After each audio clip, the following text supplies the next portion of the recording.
హన్మకొండలో Saint Baptist చర్చిలో జరిగిన వరంగల్ పశ్చిమ క్రైస్తవ సమాజం ఏర్పాటు చేసిన కృతజ్ఞత అభినందన సభలో ముఖ్య అతిథులుగా పాల్గొన్నారు. వరంగల్ పశ్చిమ నియోజకవర్గ శాసనసభ్యులు నాయని రాజేందర్ రెడ్డి, వర్ధనపేట శాసనసభ్యులు కెఆర్ నాగరాజు, వరంగల్ పార్లమెంట్ సభ్యులు శ్రీమతి కడియం కావ్య.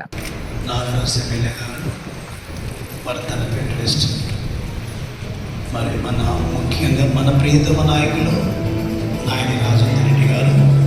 ఆకాశంలోని సింహాసనము, భూమిని పాదపీఠము, ఈ లోకంలో జీవించి మరణించిన వారికి సమాధులతో 3 ఎకరాల స్థలాన్ని ఇవ్వడానికి 16 నెలల్లో మేము ముఖ్యమంత్రిగా రేవంత్ రెడ్డి గారికి పెట్టిన రిప్రజెంటేషన్స్, ఎందుకంటే మేమందరం కలిసి టీం వర్క్ చేసి ఇవాళ వచ్చింది అంటే కూడా వాస్తవానికి నా ఒక్కరి కృషి కాదు.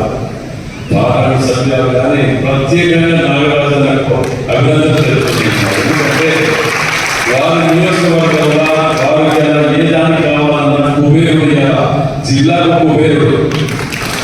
ఎందుకంటే వారి దగ్గర ఉన్న ల్యాండ్స్ ఎక్కడ లేవు, మన దగ్గర లేవు. వారిని ఆ రోజు కూడా రిప్రజెంట్ చేయడం జరిగింది. ఇవాళ కూడా ప్రత్యేకంగా ఈ సన్మానం జరిగిందని అంటే అది వారికి చెందవలసింది. దాంట్లో మా అందరి పొత్తులో నాకు చెల్లెలు